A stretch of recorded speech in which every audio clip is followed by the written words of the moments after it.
السلام عليكم متابعي عشاق الخياطه والتفصيل، كنتمنى تكونوا بخير وعلى خير ان شاء الله يا ربي. بسم الله على بركه الله. فيديو ديال اليوم غادي نشوفوا طريقه تفصيل وخياطه هاد القندوره هذه اللي كتشوفوا هي قندوره لانه درت فيها الدونتيل. ممكن تصايبوها نتوما سامبل بحال الشكل ديال الكسوه، ديروا كميمات بلاستيك غادي تجي زوينه.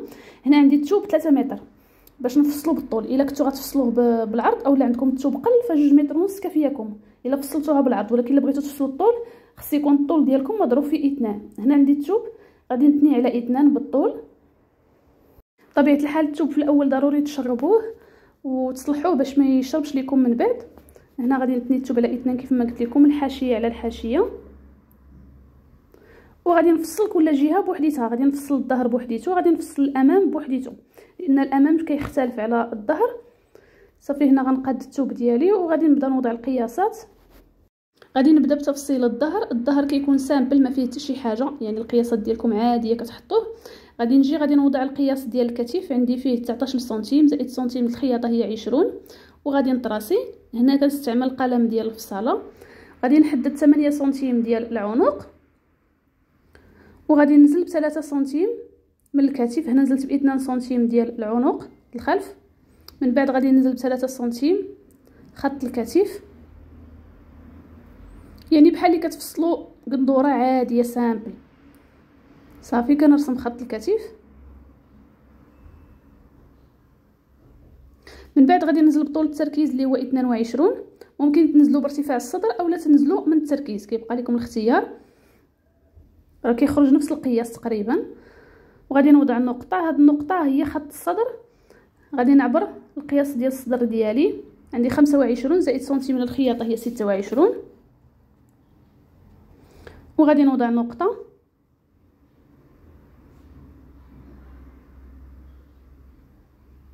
وغادي نرسم زاويه قائمه. انا سمحوا لي ما كانش كيبان مزيان يعني الطراساج، ما لقيتش شي لون اخر اللي يبان من غير الستيلو لانه الطباشير الابيض ما كيبانش. صافي هنا غنقسم التركيز في المنتصف وغندخل بواحد سنتيم عفوا. هذا الظهر الامام اللي غادي ندخلو فيه ب2 سنتيم، وكنرسم دورات التركيز عاديه. من بعد غادي ندير ارتفاع الحزام، عندي فيه 42. ناخذ سنتيم من اعلى نقطه في الكتف وغادي نطراسي 42. من هاد النقطه هذه غادي نوضع عرض الحزام. عرض الحزام انا دائما كنقص سنتيم على عرض الصدر، كيجي هو هذاك، كيجي ايفازي وكيجي زويون بهذا الشكل هذا.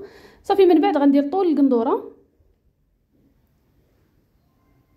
كل وحده كدير الطول اللي يناسبها. وبالنسبه للعرض فانا درت 48، يعني درتها عريضه. من بعد غادي نصل بخط ما بين عرض القندوره من الاسفل ونقطه الحزام.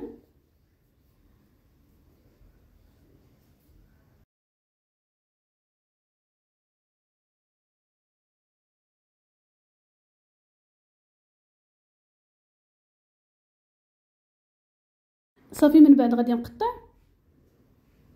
يعني الفصاله ديال الظهر كتكون عاديه بحال اللي كتفصلوا اي قندوره سامبل. القياس ديال الكتف، الصدر، الحزام، والطول ديال القندوره والعرض ديالها من التحت.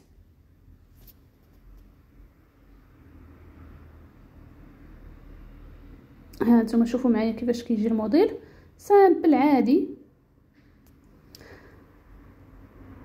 صافي دابا غادي نفصلوا الامام، غادي نهبطوا لتحت الجهه المسدوده كذلك لان الامام كيكون مسدود حتى هو. صافي كنقادو الثوب وكنوضعوه وغادي نفصلوه بالظهر، يعني بالقطعه ديال الظهر غنفصلوا الامام، غيكون واحد التعديل بسيط فقط.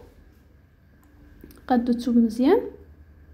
بالنسبه للاختلاف اللي كاين في الامام هو ان في الامام غنخليو 4 سنتيم ديال لي بلي على الطول ديال الامام، 4 سنتيم ما غندخلوهاش في القياسات، كنطراسيوها بحال هكا.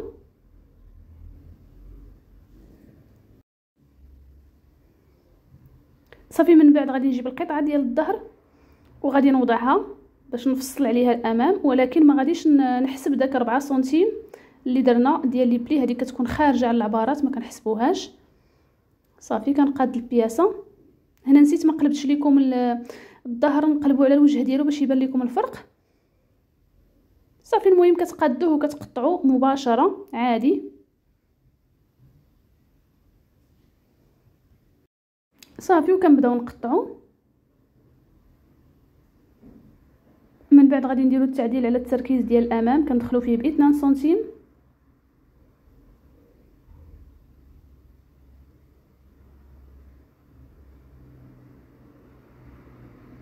وكذلك غادي نديرو التعديل على العنق. صافي هنا غادي نحيدو الظهر وغادي نخليو الامام. غنجيو الامام غادي نهبطو ب 24 سنتيم القياس ديال العنق، وكنطراسيو.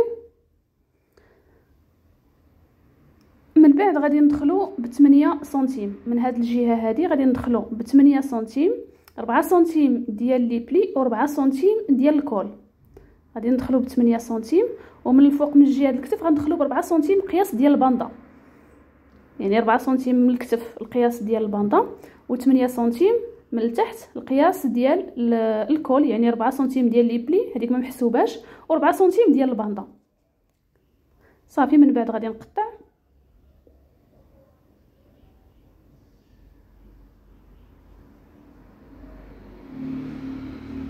هنا انا في الاول كنت دخلت غير 4 سنتيم، عاودت حسبت 4 سنتيم اخرى، ها هي، وغادي نطراسيها اللي هي في المجموع 8، وغادي نلاقيها مباشره مع داك 4 سنتيم اللي دخلت بها في الكتف. صافي كتجيني بحال هكا. صافي من بعد راه كنجمعوا داك 4 سنتيم ديال لي بلي كنجمعوها، كتبقى لينا غير 4 سنتيم ديال الكول. صافي كنجمعوها بحال هكا على شكل لي بلي. دابا غادي نفصلوا الكمام كيبقاو لينا في الجنب ديال الثوب. هنا غادي نوضع نفس القياس اللي نزلت به في التركيز اللي هو 22، وغنطراسي، وغادي ننزل ب 13 سنتيم من الجانب الجهه المفتوحه، هذه قاعده. من بعد غادي نرسم خط بهذا الشكل هذا بحال هكا، وغادي نقسم هذه المسافه على 2 ونعاود نقسمها على 4.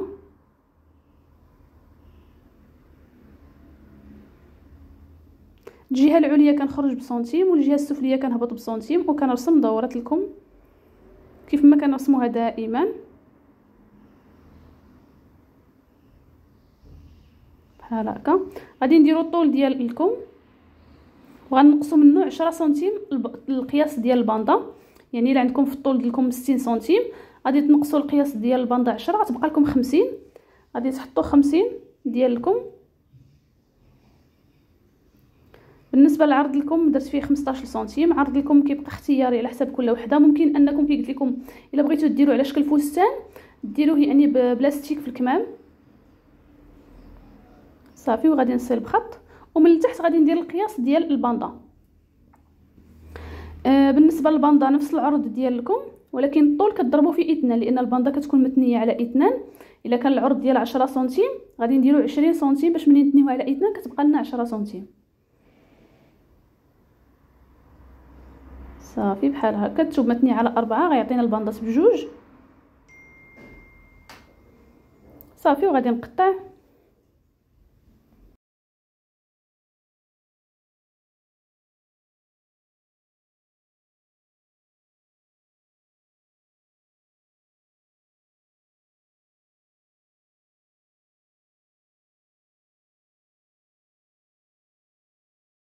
من بعد غادي ندوزو باش نفصلوا الباندا ديال الكول.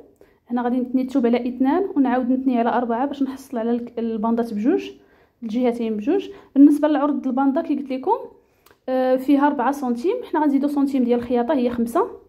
وبالنسبه للطول ديال الباندا عندنا في الطول ديال الكول 24 سنتيم، حنا غادي نديرو في الطول ديال الباندا 28 سنتيم باش تبقى لينا داك الزيادات من بعد نحيدوهم.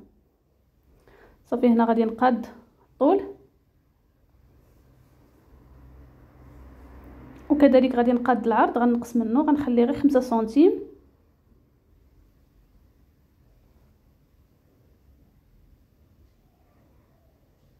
صافي والباندا كنلصقوا لها لا فيزلين وندوزو للطريقه ديال الخياطه.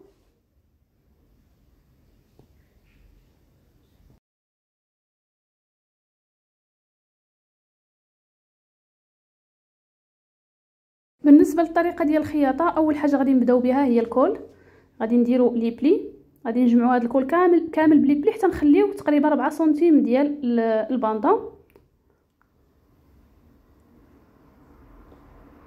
صافي كنبقاو نخيطوا. حنا كنديروا لي بلي، ممكن ديروا لي فرونس يعني كتخيطوا وتجمعوا داك التكشكيش، كيبقى لكم الاختيار. انا فضلت اننا نديرهم بلي بلي.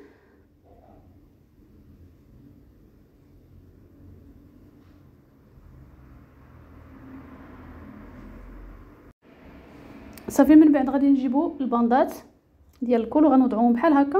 الجهه المفتوحه هي اللي كنوضعوها في الجهه ديال الكول بهذا الشكل هذا، وغادي نخيطوهم على بعد سنتيم.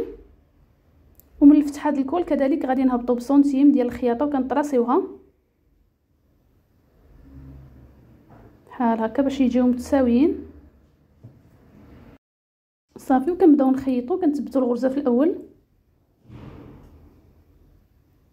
وكذلك في الاخير. نفس الطريقه غادي نخيطوا بها الجهه الثانيه.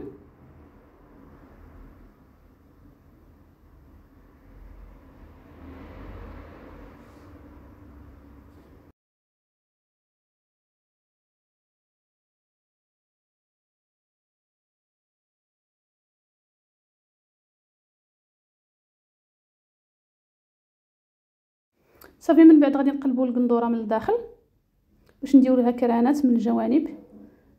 كنفتحوها من الجوانب بحال هكا، ما كنوصلوش للخياطه، في داك القنيتات كنفتحوا الثوب باش يسهل علينا نقلبوا داك الباندات للداخل. صافي من بعد كنقلبوا الباندات بحال هكا، كنديروا وحده فوق وحده وغادي نخيطوهم على بعد سنتيم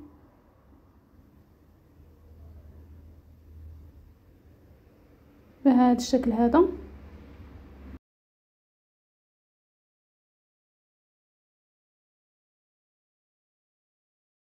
صافي من بعد الكول غننظفو من الداخل بالسورجي وغنحيد داك الزيادات ديال الباندا. صافي هنا من بعد ما نظفت الكول من الداخل بالسورجي، ركبت داك الدونطيل لهذا المقطع سمحه ليا، جبت دونطيل يعني عادي وركبته على داك الخياطه. هنا غادي نخيطوا الظهر، غادي نجيبوا التبطين ديال الظهر وغادي نخيطوه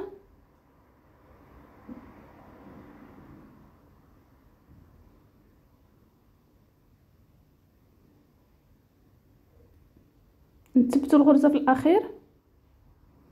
وكنجيبوا الامام، كنوضعوا الامام على الظهر، الوجه على الوجه، وكنحلوا داك التبطين. شوفوا معايا، كنقادوا الكتفين وكنرجعوا داك التبطين على الجهه الامام بحال هكا وغادي نخيطوا. كيعطي واحد لا فينيسيون زوينه بالنسبه للكول من الداخل. شوفوا معايا نفس الطريقه غادي نديروا الجهه الثانيه. كنديروا الكول، عفوا كنديروا الكتف ديال الامام على ديال الظهر وكنردوا عليها التبطين ديال الظهر وكنخيطوا.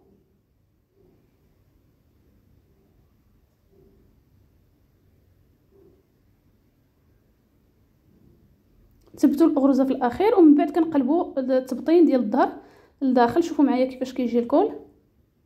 هنا كنعاودوا على الكول ديال الظهر من بعد ما تنيناه للداخل، كنعاودوا عليه بخياطه باش نثبتوه، ومن بعد كنثبتوا التبطين من الحاشيه من جهه السرجي.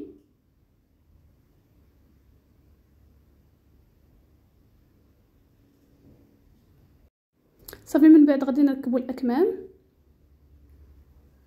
كنجيبوا الكم، كنحددوا المنتصف ديالو وكنوضعوه مع الخياطه ديال الكتف. كنثبتوا الغرزه في الاول، كنخيطوا الجهه الاولى ديال الكم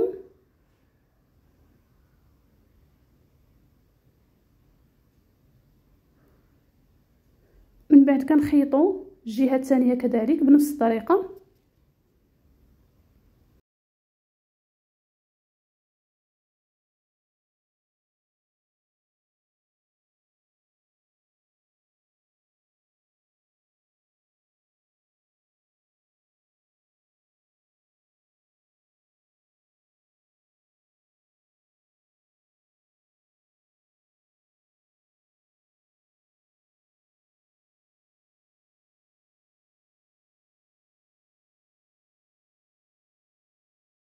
من بعد غادي ندوز السرجي الكمام هنا من بعد ما دوزت السرجي لصقت الباندا، يعني تنيت الباندا على اثنان وركبتها مع الكم، وغادي نوضع فوق منها الدونطيل باش نغطي داك الخياطه.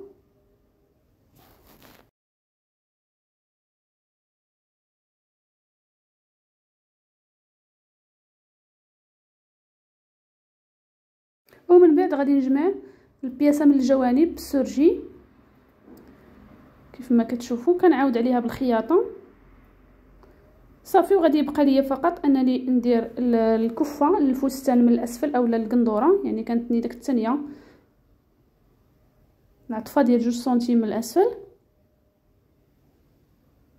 ونصلح الموديل ونوريكم الشكل النهائي. هكا كيجي، شوفوا معايا كيفاش كيجي الشكل النهائي ديال القندوره، كيجي انيق في اللبسه. وكيقلت لكم الا بغيتو ديروه حتى كشكل غوب راه كيجي زويون، ممكن تخليوه في العنق بداك الدونطيل وديروا فقط الكميمات مثلا بلاستيك، كيجي الشكل ديالهم انيق وكيجي مريح في اللبس، موديل زوين وبسيط.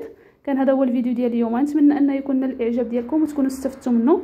ما تنساوش تشاركوا مع الاصدقاء ديالكم، ما تنساوش الاشتراك في القناه باش توصلوا باي فيديو حطيته. كنبغيكم بزاف بزاف، في امان الله، ونتلاقاو فيديو جديد ان شاء الله. الى اللقاء.